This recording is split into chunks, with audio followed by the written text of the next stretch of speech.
आंखों के सामने दिखने वाली हर बात हमेशा सच होती है जरूरी नहीं है। क्या सच नहीं है? तू दीवारों पर नाम लिखता है ये सच नहीं है, या तूने उन चारों को मारा ये सच नहीं है? वो सारी हत्याएं एक डायन ही कर रही है, ये बताने का प्लान भी तो तेरा ही है ना? हाँ, ये सब सच है, लेकिन इन सब के पीछे कुछ और कारण है। गांव में सबके लिए शैलू कुछ और है, लेकिन एक डॉक्टर होने के नाते मेरे लिए शैलू कुछ और है।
इतने मासूम बनकर इतने दिनों से गांव में क्या एक्टिंग कर रहे थे डॉक्टर? तुमने डायन देखने की कहानी जो गांव वालों को बताई, गांव वालों ने भरोसा किया या नहीं मैं नहीं जानती, पर मैंने पूरा भरोसा किया।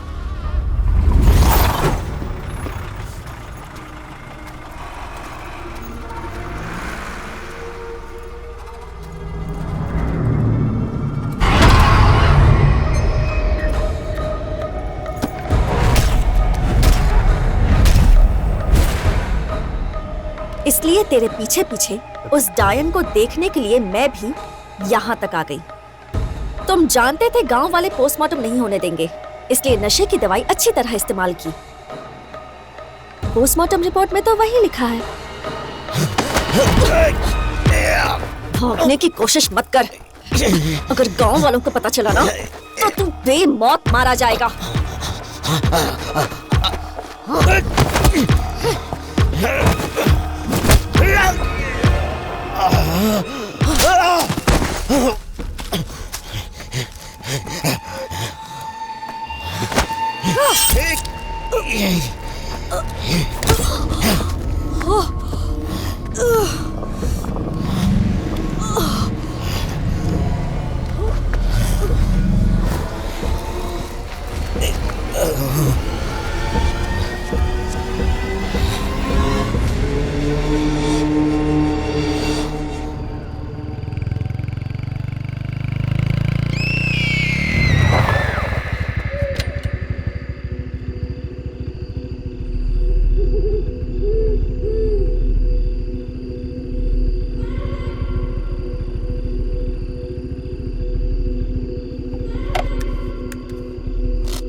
गांव में दीवारों पर नाम लिखकर लोगों को मारना कब बंद करोगे तुम? ये कब तक चलेगा?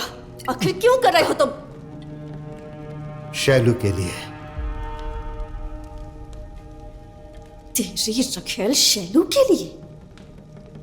जब तूने कहा था कि वो डायन बनकर आई है, तभी तेरे और उस लड़की के बारे में मैंने गांव में इंक्वायरी की थी। मुझे सब पता है। तेरी उस रखेल शैलू को गांव से भगा दिया तो बदला लेने के लिए तू ये सब कर रहा है ना? आगे कुछ भी बोला तो यही मार डालूंगा। आंखों के सामने दिखने वाली हर बात हमेशा सच होती है जरूरी नहीं है। क्या सच नहीं है? तू दीवारों पर नाम लिखता है ये सच नहीं है, या तूने उन चारों को मारा ये सच नहीं है? वो सारी हत्याएं एक डायन ही कर रही है, ये बताने का प्लान भी तो तेरा ही है ना? हाँ, ये सब सच है, लेकिन इन सब के पीछे कुछ और कारण है। गांव में सबके लिए शैलू कुछ और है, लेकिन एक डॉक्टर होने के नाते मेरे लिए शैलू कुछ और है। वैसे वो मुझे किस हाल में मिली थी तुम्हें कुछ पता भी है?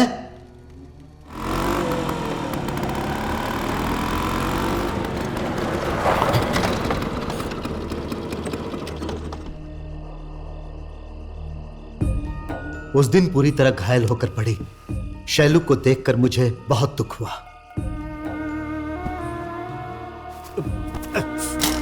रुक जाओ! अरे तुम पागल हो गई हो क्या? क्या है? रुक जाओ!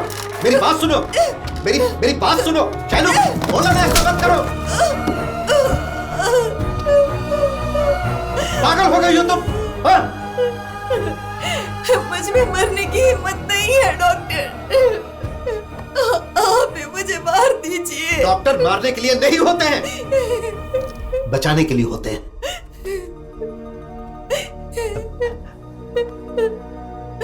तुम्हारी प्रॉब्लम क्या है शैलू? वो किसी समस्या में फंसी है, मैं समझ गया था।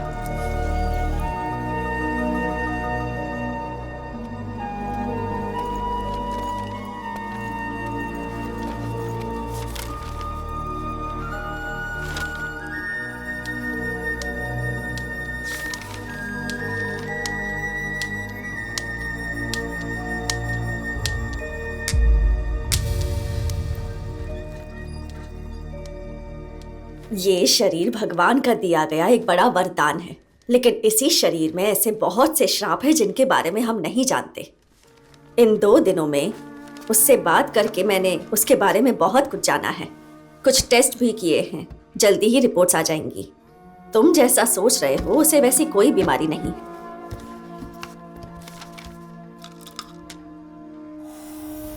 It's a hypersexual disorder. इसका मतलब क्या है madam? She is a nymphomaniac.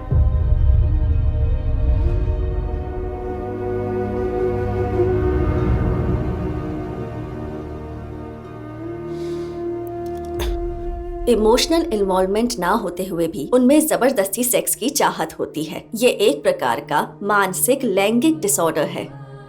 Normal लड़कियों में जितने सेक्सुअल हार्मोन्स रिलीज होते हैं उनसे 10 गुना ज्यादा हार्मोन्स इस लड़की में रिलीज हो रहे हैं। इसका कारण क्या है? वैसे तो इसका कोई खास कारण नहीं होता है। बचपन से इसने जो कुछ भी सहन किया वो परिस्थिति इसका कारण हो सकती है। कुछ लोगों में चाइल्ड अब्यूज रीजन हो सकता है, अकेलापन, मानसिक दबाव, हार्मोनल इम्बैलेंस, इन सब में से कोई भी कारण हो सकता है। जब ये डिसऑर्डर होता है तो वो ज्यादा किसी से बात करना पसंद नहीं करते, अकेला रहना चाहते हैं। उनकी बॉडी शिवरिंग उनके कंट्रोल में नहीं होती। बहुत सारे संदर्भ में वो अपने आप को ही घायल करके उस दर्द से उनके चारों तरफ क्या हो रहा है ये भूलकर उस वक्त उनका शरीर जो मांग रहा है उस चाहत को पूरी करते हैं। और इच्छा पूरी हो जाने के बाद उन्हें गलती का एहसास होता है, उन्हें दुख होता है, वो ये सह नहीं पाते और बहुत से लोग इस स्टेज पर आकर सुसाइड कर लेते हैं। उसका अपना कोई नहीं है मैडम, अनाथ है वो। सोचा था कि वो किसी मुसीबत में है, लेकिन ये नहीं सोचा था कि वो इतना दुख सह रही है। शैलू को वापस नॉर्मल बनाने के लिए क्या करना होगा मैडम? निम्फोमेनिया के लिए कोई दवाई नहीं है विश्वनाथ। एंटी एंड्रोसिन जैसी दवाई से थोड़ा बहुत कंट्रोल कर सकते हैं, लेकिन बाकी तो उसकी मेंटल कंडीशन पर ही डिपेंड करता है। रोगी नहीं है विश्वनाथ, मानसिकता के कारण दुखी है, इसलिए इन्हें दवाइयों से ज्यादा किसी के साथ और भरोसे की जरूरत होती है। इसी से उन्हें ठीक करना होगा, उसका ख्याल रखना।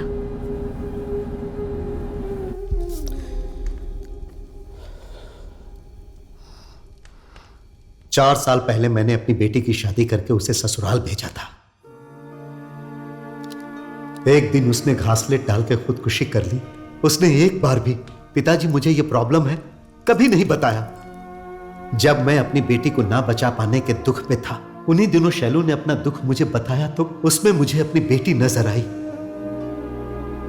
उसी दिन से मैं शैलू की समस्याओं का डॉक्टर बना और उसका पिता बनकर उसका साथ दिया।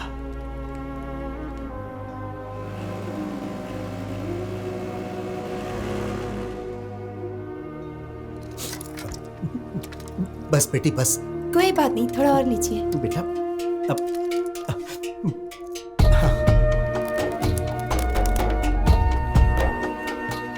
शैलू को अपनी आंखों में बसा के उसे संभालता रहा, लेकिन कोई कमी उसे खाए जा रही थी। वो वर्तमान है या भविष्य का भय है पता नहीं। क्या हुआ शैलू, किसी ने कुछ कहा क्या? मैं कोई मंदिर की देवी नहीं हूं जो सब हाथ जोड़कर मेरी पूजा करे। मैं किसके लिए जीऊं? मैं रहूं या न रहूं, मेरे लिए रोने वाला भी कोई नहीं। ठीक उसी वक्त शैलू की जिंदगी में खुशियां भरने के लिए कोई आया था।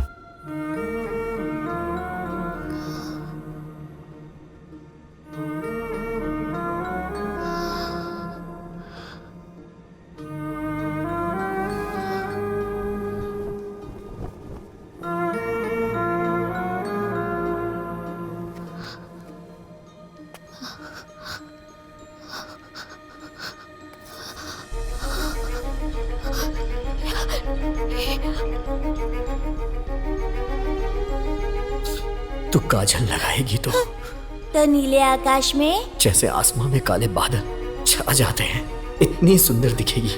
लगाना शैलू। रवि, रवि,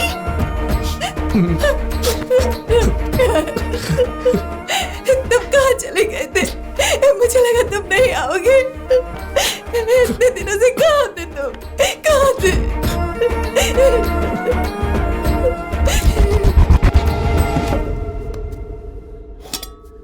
ये लो नारियल का लड्डू, खा लो। नहीं चाहिए, रवि नहीं है ना, मैं शाम को आऊंगी। रवि आ जाएगा, लो खा लो।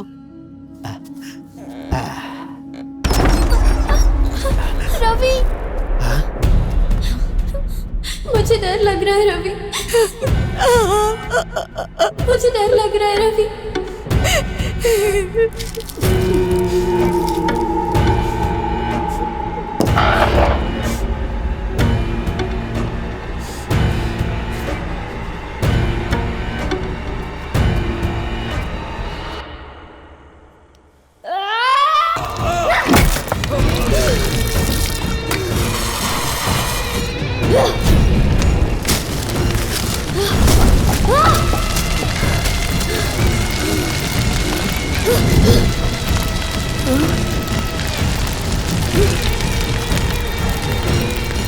आग में बाप बेटे दोनों जल के मर गए। रवि,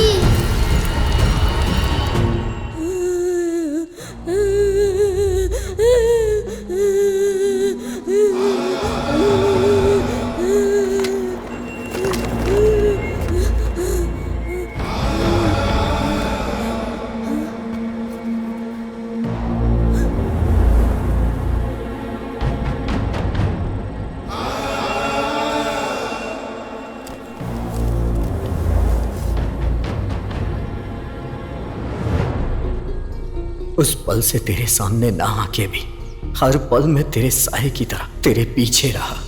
मेरे बाप ने जो तेरे साथ किया उसकी वजह से मैं तेरे सामने नहीं आ पाया शैलू। गांव में सबकी नजर में मैं मर गया और मैं चाहता था कि तू भी समझे कि मैं नहीं हूं। इसीलिए इस गांव से और तुझसे मैं दूर रहा।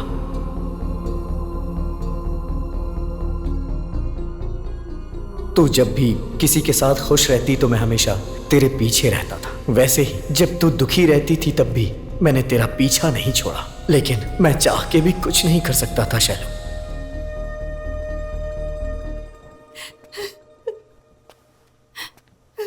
शैलू, मैं तेरे बिना एक पल नहीं रह सकता। जिंदगी भर मैं तुझे खुश रखूंगा। मुझसे शादी करेगी क्या शैलू? नहीं रवि, नहीं, मैं बुरी तरह से मैली हो गई हूँ, तुम्हारे लायक नहीं हूँ। तुम्हारे साथ ही क्या, मैं किसी के साथ भी जिंदगी नहीं बांट सकती, नहीं बांट सकती। शैलू, तू खुद की नजर में अपने आप को मैली समझ रही है, लेकिन मेरी नजर में तेरा मन बहुत पवित्र है शैलू। और इस जन्म के लिए ये काफी है।